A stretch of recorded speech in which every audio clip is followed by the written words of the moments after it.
अस्सलाम वालेकुम, मेरा नाम है शाहज़ेब हाशमी और ये है Toyota Fortuner GR sport 2024 model. ये टोयोटा फॉर्च्यूनर की सेकंड जनरेशन है जो कि वर्ल्ड वाइड 2016-17 से आना शुरू हो गई थी और इस गाड़ी को एक बार फेसलिफ्ट भी किया गया है। ये इस गाड़ी का फेसलिफ्ट वाला वर्जन है और इस पर बहुत सारी रिफाइनमेंट्स भी की गई हैं पाकिस्तान में।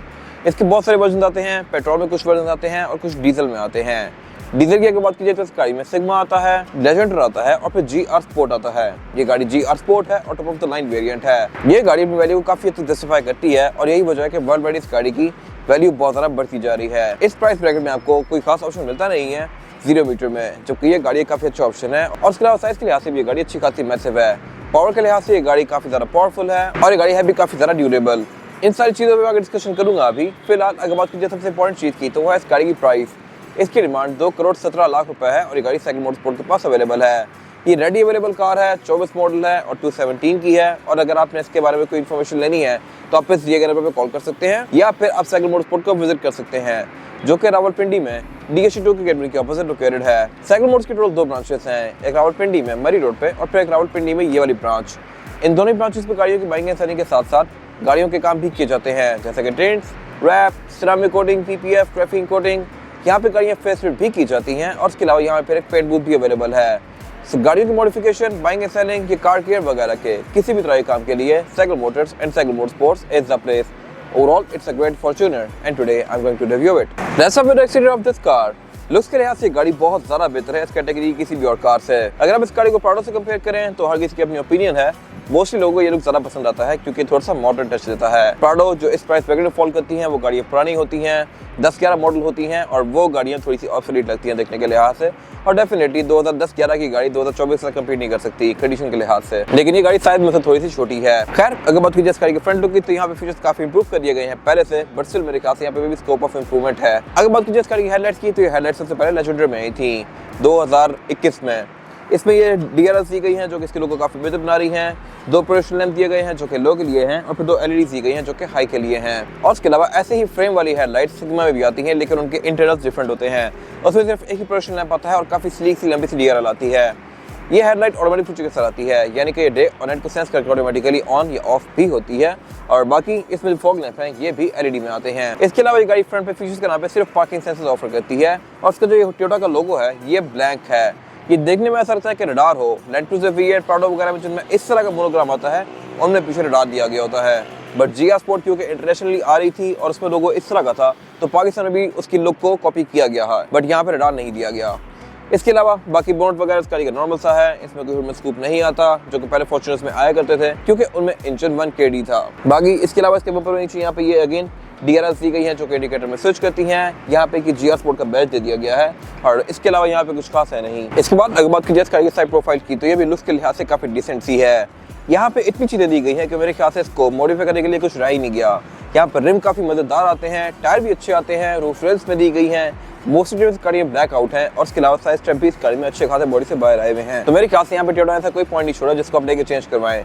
सिर्फ आप इस गाड़ी के साइड में विंडोज टिंट करवाएंगे और इस गाड़ी की लुक काफी ज्यादा बेहतर हो जाती है। बाकी अगर बात कीजिए फीचर्स की तो यहाँ पे गाड़ी डिसेंट ऑफर करती है। इस तरह से इस गाड़ी के साइड मिरर डिटेक्टेबल है, एडजस्टेबल है, इनमें ऑटो का फीचर भी आता है और इसके अलावा इसके डोर हैंडल्स के अंदर सॉफ्ट अनलॉक वाला फीचर भी आता है। अगर मैं इसको लॉक करूंगा तो ये खुद ही फोल्ड होंगे, अनलॉक करने पे अनफोल्ड होंगे, लेकिन ये है बॉडी कलर में ही। व्हाइट गाड़ियां व्हाइट आते हैं, ब्लैक में ब्लैक आते हैं। डोर हैंडल भी इस गाड़ी में बॉडी कलर में ही आते हैं, जबकि सिग्मा में ये क्रोम में आते हैं। और अगर बात कीजिए इस गाड़ी की एब्सोल्यूट साइड प्रोफाइल की तो साइज के लिहाज से ये गाड़ी एक मिड साइज SUV है, यानी कि प्राडो से थोड़ी सी छोटी है और V8 से तो काफी छोटी है। इंटीरियर में ये गाड़ी कोई बहुत ज्यादा स्पेशियस नहीं है, लेकिन स्टिल गाड़ी लोग सब फीचर इतने ऑफर करती है कि अपनी प्राइस को जस्टिफाई करती है। खैर ये गाड़ी प्रॉपर 4x4 SUV है, ऐसा नहीं है कि गाड़ी स्पोर्ट्स वगैरह जैसी है, उनसे ही गाड़ी बहुत ज्यादा बेहतर है। इसके अलावा ऊपर से रूफ रेल्स दी गई हैं।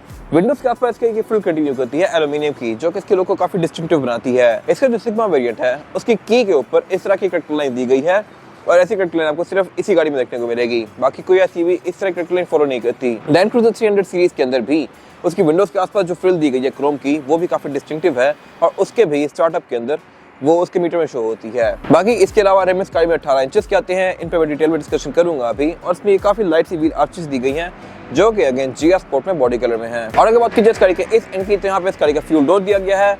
कट लाइन यहाँ पे आगे थोड़ी ज्यादा शार्प हो जाती है और टेलर के अंदर कंटिन्यू करती हैं। फ्रंट पे ऐसी कट लाइन्स नहीं दी गई। इसके अलावा गाड़ी क्वार्टर ग्लास भी ऑफर करती है और GR स्पोर्ट में टोयोटा ने कुछ चीज़ों में चीप आउट किया है। वो ये है कि एक तो इस गाड़ी के अंदर से एम्बिएंट लाइटिंग निकाल दी गई है जो कि लेजेंडरी में आती थी, ये मैं कवर करूंगा अभी आगे जाके। और इसके अलावा इस गाड़ी में जो लॉक अनलॉक की साउंड है वो भी नहीं है। लेजेंडरी में अगर आप इस गाड़ी को अनलॉक करते तो ये गाड़ी बीप करती थी, लॉक करने में ये गाड़ी बीप करती थी, बट इस कार के केस में ऐसा नहीं है। आप इसको जितना मर्जी लॉक अनलॉक कर ले कोई बीप नहीं आती, और ये ऐसा नहीं है कि आप जाके अंदर से ऑन कर सकते हो, इसमें बीप आती ही नहीं है, ना GR स्पोर्ट रीवो में ना GR स्पोर्ट फॉर्च्यूनर में। और इसके अलावा एंट्री एग्जिट भी इस गाड़ी में कोई बहुत ज़्यादा आसान नहीं है। अगर आप थोड़े से एजड हैं तो आपके लिए इस गाड़ी में बैठना उतरना मुश्किल होगा, और यहाँ पे टोयोटा ने इसको और ज़्यादा मुश्किल बनाया है इस तरह से कि इसमें कोई ग्रैब हैंडल नहीं दिया गया। रीवो में यहाँ पे ग्रैब हैंडल आता है, प्राडो में आता है, V8 में आता है। मोस्टली गाड़ियाँ SUVs जो ऊंची होती हैं वो ऑफर करती हैं, बट इसमें ग्रैब हैंडल नहीं दिया गया टोयोटा की तरफ से। आई डोंट नो ऐसा क्यों है। ड्राइवो तक में डेटा ऑफर करता है बट इसमें नहीं दिया गया, जिसको आप पकड़ के चढ़ के बैठेंगे। इसमें एंटर होने के लिए आप जस्ट यहाँ पे साइड में ग्रिप करके इस तरह से इसके अंदर एंटर होंगे, और निकलना भी इससे थोड़ा सा मुश्किल है, आपको प्रॉपर स्लामर के बाद आना पड़ता है। और इसके अलावा इसकी थर्ड रो सीट्स में एंटर होने के लिए आप इसकी सेकंड रो सीट्स को फोल्ड करेंगे लाइक दिस,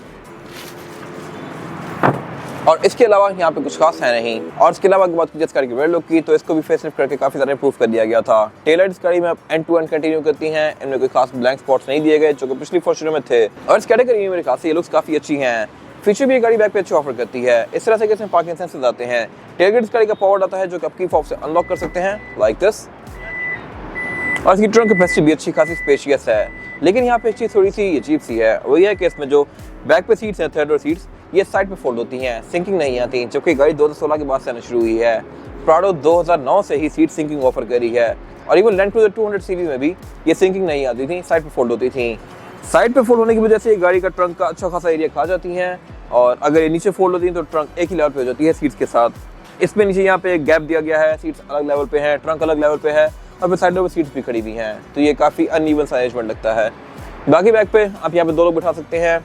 ट्रंक कैपेसिटी इस गाड़ी की अगर सीट्स आप ओपन कर दें तो सिर्फ एक बैक ही रह जाती है, अगर सीट्स को फोल्ड कर दें तो फिर यहाँ पे अच्छा खासा सामान आ सकता है। फ्रंट सीट्स को भी आप फोल्ड कर सकते हैं, और इसके अलावा इसकी ट्रंक की हाइट को भी आप एडजस्ट कर सकते हैं। ट्रंक की हाइट एडजस्ट करने की मैंने गाइड्स ऑलरेडी बनाई हुई हैं जो कि आप जाकर मेरे पेज से देख सकते हैं। इसके अलावा बैक पे गाड़ी पार्किंग सेंसर्स भी ऑफर करती है। रेयर बम्पर के अंदर रिफ्लेक्टर्स दिए गए हैं। GR स्पोर्ट में बम्पर थोड़ा सा ज़्यादा एग्रेसिव आता है, बाकी ये गाड़ी बैक पे रेयर विंडशील्ड वाइपर भी ऑफर करती है। स्पॉइलर भी आता है इसमें, स्पॉइलर के अंदर ब्रेक लैंप दिया गया है, और इसके अलावा यहाँ पे कुछ खास है नहीं। इसके बाद अगर बात कीजिए इस गाड़ी की इंटीरियर की, तो इंटीरियर इसका लुक्स के लिहाज से तो काफी जबरदस्त है, फीचर्स के लिहाज से भी काफी इक्विप्ड है, लेकिन ये चौड़ा बहुत ज़्यादा नहीं है। SUVs के इंटीरियर आप एक्सपेक्ट करते हैं कि बहुत ज़्यादा खुले होंगे या चौड़े से होंगे, बट इस गाड़ी में ये केस नहीं है। ये गाड़ी चौड़ाई के लिहाज से सिर्फ कोरोला या सिविक जितनी है, थोड़ी सी ज़्यादा स्पेशियस होगी, बट नॉनदलेस ये गाड़ी फीचर्स के लिहाज से बहुत बेहतर है और बहुत ऊपर है। ऊपर बैठने का एक अलग ही स्वैग है, और ये चीज़ आप तब एक्सपीरियंस करते हैं जब आप इस गाड़ी को ऑन करते हैं। खैर इन सारी चीज़ों पे आगे बात करूंगा अभी। फिलहाल अगर बात कीजिए इस गाड़ी के स्टीयरिंग व्हील की, तो स्टीयरिंग व्हील गाड़ी 3 स्पोक ऑफर करती है। इसमें लेफ्ट और राइट स्पोक पर डिफरेंट कंट्रोल्स दिए गए हैं। लेफ्ट स्पोक को जो कंट्रोल दिए मल्टीमीडिया सिस्टम के हैं, राइट स्पोक को जो कंट्रोल्स दिए गए हैं यहाँ से आप इसके MID के बीच में नेविगेट कर सकते हैं। ये गाड़ी पैडल शिफ्टर्स भी ऑफर करती है, लेजेंडरी भी और सिग्मा में भी, और इसके अलावा इसमें क्रूज कंट्रोल भी आता है जो कि अडॉप्टिव नहीं है, ये सिंपल सा ही क्रूज है। बाकी ये स्टीयरिंग व्हील सारा ही लेदर की फिनिश में है, इसमें रेड कलर की स्टिचिंग दी गई है, और इसके अलावा यहाँ पे GR स्पोर्ट की बैजिंग भी आती है। और ये स्टीयरिंग व्हील है भी टेलीस्कोपिक, आप इस स्टीयरिंग व्हील को ऊपर नीचे भी कर सकते हैं और आगे पीछे भी कर सकते हैं लाइक दिस। इसके अलावा अगर बात कीजिए इस गाड़ी के हेडलाइट के कंट्रोल की, तो हेडलाइट इस गाड़ी में ऑटोमेटिक फीचर के साथ आती हैं, यानी कि ये डे और नाइट को सेंस करके ऑटोमेटिकली ऑन या ऑफ होंगी, और इसमें फॉग का कंट्रोल भी दिया गया है। इसके अलावा वाइपर इस गाड़ी में नॉर्मल से दिए गए हैं, इनमें ऑटो वाला फीचर नहीं आता जो कि ग्रैंडे ऑटो वाला फीचर ऑफर करती है, तो मेरे ख्याल से टोयोटा को इसमें भी यूज करना चाहिए था। बाकी अगर बात की जाए इस गाड़ी के मीटर की, तो मीटर इसका अगेन पिछली किसी फॉर्च्यूनर से डिफरेंट है। ये ब्लैक, रेड और ग्रे के कॉम्बिनेशन के साथ है, और इसमें स्टार्टअप के टाइम पे GR स्पोर्ट की बैजिंग आती है। इसके अलावा इसकी रीडर्स रेड कलर में है, और अगर बात की जाए इसके MID की, तो ये आपको इसकी बहुत सारी चीजें शो करवाता है, जैसे कि ट्रिप्स, एवरेज किलोमीटर पर litre, outside temperature, tyre turning various, गाड़ी के मैसेजेस, सेटिंग में जाकर आप इसकी बहुत सारी चीज़ों को चेंज कर सकते हैं, और ये डिस्प्ले भी काफ़ी हाई क्वालिटी है। वैसे कार्स में पिक्सेलेटेड आ रहे होते हैं यूजुअली। इसके अलावा अगर बात की जाए इस गाड़ी के मीटर की हाउसिंग की, तो ये सारी ही सॉफ्ट पैडिंग की फिनिश में है, ये लेदर है। यहाँ पे GR की थीम को कंटिन्यू करने के लिए रेड कलर की स्टिचिंग दी गई है, और इसके अलावा अगर बात की जाए इसके बाकी के डैशबोर्ड की, तो ये चीप प्लास्टिक की फिनिश में है। मेरे ख्याल से इस प्राइस पॉइंट पे इसका डैशबोर्ड बेहतर हो सकता था, बट टोयोटा ने नहीं किया, और डैशबोर्ड इसका साइज के लिहाज से भी बहुत ज़्यादा चौड़ा नहीं है। बाकी अगर बात की जाए इसके डैशबोर्ड की, तो यहाँ पे 4 इवेंट्स दिए गए हैं, चारों ही इवेंट्स ओपन और क्लोज किए जा सकते हैं, और इसके अलावा इनमें ये पे सेंटर में क्लॉक दी गई है, उसी नीचे इसकी मल्टीमीडिया स्क्रीन दी गई है, और ये वैसी स्क्रीन है जैसे कि टोयोटा थाईलैंड में ऑफर करता है। थाईलैंड वाली कार में भी ऐसी स्क्रीन आती है, और ये बेसिकली गाड़ी कंप्यूटर के साथ सिंक है। इस स्क्रीन में basically Android Auto, Apple CarPlay, Bluetooth, aux, navigation, USB, इस तरह की सारी चीज़ें आती हैं। और इसके अलावा ये गाड़ी के कंप्यूटर के साथ भी सिंक्ड है। यहाँ पे आपको क्लाइमेट कंट्रोल की स्टेट्स भी शो करवाएगी और इसके अलावा इसकी ट्रेस, एज कंट्रोल वगैरह भी शो करवाएगी। इसके अलावा इसका डिस्प्ले भी अच्छा है, सॉफ्टवेयर भी इंटरेक्टिव है और ये काफी स्मूथ है। उसी इंच का क्लाइमेट कंट्रोल दिया गया है। क्लाइमेट कंट्रोल की गाड़ी डुअल जोन ऑफर करती है, यानी कि ड्राइवर और पैसेंजर दोनों के लिए दो अलग अलग जोन्स दी गई हैं। फ्रंट पे और फिर बैक पे भी अलग से जोन दी गई है। डुअल जोन क्लाइमेट कंट्रोल भी फॉर्च्यूनर शुरू से ऑफर नहीं करी, ये बाद में इसमें ऐड किया गया है। उससे नीचे पे इसका यहाँ पे 12 का पावर आउटलेट दिया गया है, 3 ब्लैंक स्विचेस दिए गए हैं, डाउन एसेस कंट्रोल दिया गया है और 4x4 का सिलेक्टर दिया गया है। इसमें जो 4x4 की सिलेक्शन है वो है H2, H4 और L4। L4 means low range और 4x4 गाड़ी लो गेयर्स में रहेगी और 4x4 पर चलेगी। H4 मीन्स हाई गेयर्स और 4x4 अगर अपनी गाड़ी को तेज चलाना है और 4x4 पर रखना है तो आप इसको H4 में रखेंगे। अगर आप इसको किसी चढ़ाई पे चलाना है तो फिर आप इसको L4 में रखेंगे और वैसे नॉर्मल यूज़ के लिए आप इसको H2 पे रखेंगे। H2 बेसिकली सिर्फ रेयर व्हील्स हैं। उससे नीचे पर यहाँ पे इसके 2 कप होल्डर्स दिए गए हैं। इन कप होल्डर से आगे इसका एक स्टोरेज एरिया दिया गया है और बाकी गेयर पैनल के आसपास वाला सारा एरिया इसका कार्बन फाइबर की फिनिश में है। इसका जो गेयर सिलेक्टर है ये भी स्मोकी ग्रे है। अगर इस गाड़ी के इंटीरियर पर गौर करें तो यहाँ पे जितने भी एक्सेंट्स हैं ये सब स्मोकी कर दिए गए हैं। बेशक वो गेयर हो, गेयर के आसपास का एरिया हो, स्टीयरिंग व्हील हो, फॉर्च्यूनर की बैजिंग हो, डोर की सिल्स हो, जो मर्जी हो, इसमें शैडो क्रोम या ग्रे सा कर दिया गया है जिया की थीम को मैच करने के लिए। अगर बात कीजिए इस गाड़ी के गेयर शिफ्टर की तो इसमें जो गेयर सिलेक्शन है वो है PRND और स्पोर्ट्स में करके आप इस गाड़ी को मैनुअली भी चला सकते हैं लाइक दिस। उससे पीछे इसके ड्राइव मोड दिए गए हैं। ड्राइव मोड इस गाड़ी में इको, नॉर्मल और स्पोर्ट का आता है और उससे पीछे इसके फिर यहाँ पे 3 और ब्लैंक स्विचेस दिए गए हैं। ट्रैक्शन कंट्रोल दिया गया है और इसके डिफरेंशियल लॉकिंग दिया गया है। साथ इसकी हैंड ब्रेक दी गई है जो कि ट्रेडिशनल है और उससे पीछे इसका सेंटर कंसोल दिया गया है जो कि स्पेस के लिहाज से अच्छा खासा स्पेशियस है। लेकिन यहाँ पे पावर आउटलेट नहीं आता और ना ही कूल बॉक्स आता है और उसकी वजह यह है कि इसमें कूल बॉक्स यहाँ पे दिया गया है। अगर मैं इस फॉर्च्यूनर के बैच को प्रेस करूंगा तो ये एरिया ओपन हो जाएगा। ये ग्रिल कंपार्टमेंट है और इसमें ग्रिल दी गई है जो कि कूल बॉक्स की है। इसको अगर मैं ओपन करूंगा तो यहाँ पे एक गाड़ी AC के बाद थ्रो करेगी। उससे नीचे इसका स्टोरेज बॉक्स दिया गया है और इसको आप की से लॉक भी कर सकते हैं। अगर बात कीजिए इस गाड़ी की सीट्स की तो सीट्स इस गाड़ी की लेदर और फैब्रिक के कॉम्बिनेशन के साथ आती हैं। इसका जो फैब्रिक है ये परफोरेटेड है और इसके नीचे वाली लेयर रेड कलर की है जो कि बेसिकली जिया की थीम के साथ काफी अच्छे से मैच करती है। बाकी इस गाड़ी की सीट्स के हेडरेस्ट के अंदर जिया की बैजिंग दी गई है और इसके अलावा इस गाड़ी की सीट्स हैं भी इलेक्ट्रॉनिकली एडजस्टेबल। ड्राइवर और पैसेंजर दोनों की इनको मैं बटन से ही आगे पीछे कर सकता हूँ। फिर इसके अलावा अगर बात कीजिए इस गाड़ी की डोर पैनल्स की तो ये पूरे ही ब्लैक हैं। इसमें जो आर्मरेस्ट वाला एरिया है ये सारा ही लेदर की फिनिश में दिया गया है और बाकी इसकी सारी विंडोज सिंगल टैप वाली हैं। इनको मैं सिंगल टैप से फुली रोल डाउन या रोल अप कर सकता हूँ लाइक दिस। साइड मिरर भी गाड़ी रिट्रैक्टेबल ऑफर करती है और इसके अलावा स्पीकर गाड़ी में टोटल 6 आते हैं, 4 डोर्स में और 2 ट्वीटर्स और इसके अलावा बाकी यहाँ पे इसका पोस्ट स्टार्ट दिया गया है और इस गाड़ी के पोस्ट स्टार्ट पे भी GR की बैजिंग दी गई है। अगर बात कीजिए वारंटी मीटर की तो ड्राइवर और पैसेंजर दोनों के पास आते हैं विद अ लाइट और इसके अलावा इस गाड़ी का रूफ लाइनर भी फुली ब्लैक है। सेंटर में एक सनग्लास होल्डर दिया गया है, रिव्यू मिरर दिया गया है जो कि ऑटो डिमिंग फीचर के साथ है। कैबिन लाइट इस गाड़ी की LED में आती हैं और ये गाड़ी सनरूफ ऑफर नहीं करती वर्ल्ड वाइड। अगर इसमें सिर्फ सनरूफ आ जाती तो ये गाड़ी एक कंप्लीट पैकेज थी। लोग इसकी वजह प्राउड इसलिए लेते हैं क्योंकि इसमें सनरूफ आती है। तो यहाँ पे सिर्फ फॉर्च्यूनर मार्क आती है, बाकी इस गाड़ी में सब कुछ पूरा है और इसके अलावा यहाँ पे कुछ खास है नहीं। इसके बाद अगर बात कीजिए इस गाड़ी में ड्राइवर पैसेंजर के लिए सीटिंग कैपेसिटी की तो ये बैक पे काफी स्पेशियस है। मेरे पास यहाँ पे हेडरूम का कोई इशू नहीं है और ना ही हेडरूम का। इसके अलावा बैक पे यहाँ पे 3 लोग आसानी से बैठ सकते हैं क्योंकि इसमें फ्लोर बेड ऑलमोस्ट फ्लैट आता है और ये गाड़ी चौड़ाई में भी ठीक है। तो 3 लोग काफी इजीली एडजस्ट हो सकते हैं। 4 लोग भी आना चाहें तो आ जाएंगे लेकिन फिर ज़रा कंफर्टेबल नहीं होंगे। इसके अलावा इस गाड़ी की रेयर सीट्स को आप रिक्लाइन भी कर सकते हैं लाइक दिस। मैं अपनी मर्जी के लिहाज से इनको एडजस्ट कर सकता हूँ अपने मोस्ट कंफर्टेबल एंगल पे और इसके अलावा ये गाड़ी फीचर्स भी बैक पे अच्छे ऑफर करती है। इस तरह से कि इसमें रेयर पैसेंजर्स के लिए 2 आउटलेट दिए गए हैं और ये C2C पोर्ट्स हैं। यहाँ से मैं अपना नया आईफोन या नया सैमसंग चार्ज कर सकता हूँ और इसके अलावा यहाँ पे एक 100 वोल्ट का आउटलेट भी दिया गया है। सेंटर में इसके ये सेंटर कंसोल दिया गया है जिसको निकाल के मैं एज एन आर्मरेस्ट यूज़ कर सकता हूँ और इसमें 2 कप होल्डर्स भी दिए गए हैं जिनको मैं इस तरह से निकाल सकता हूँ लाइक दिस। फिर इसके अलावा सिर्फ यही नहीं, सेंटर में गाड़ी क्लाइमेट कंट्रोल की जोन भी ऑफर करती है। इसमें बैक पे यहाँ पे एयरवेंट्स दिए गए हैं रेयर पैसेंजर्स के लिए जो कि मेरे ख्याल से एक अच्छी चीज़ है। इनको मैं यहाँ से ऑन ऑफ कर सकता हूँ। इसके अलावा फिर इसमें कैबिन लाइट्स भी LED में आती हैं रेयर पैसेंजर्स के लिए। बैक पे गाड़ी ISOFIX के पोर्ट्स ऑफर करती है, सीट बेल्ट्स ऑफर करती है और इसके अलावा यहाँ पे कुछ खास है नहीं। इसके बाद अगर बात कीजिए इस गाड़ी के इंजन की तो इंजन एक गाड़ी पाकिस्तान में 2 में ऑफर करती है, 2.7 पेट्रोल और 2.8 डीजल। ये स्पेसिफिक कार 2.8 डीजल है जो कि टॉप ऑफ द लाइन है और ये इंजन बहुत ज्यादा पावरफुल है। ये गाड़ी 201 हॉर्स पावर प्रोड्यूस करती है with 500 newton metre of torque जो कि काफी हेल्दी फिगर है इस बॉडी साइज के लिहाज से।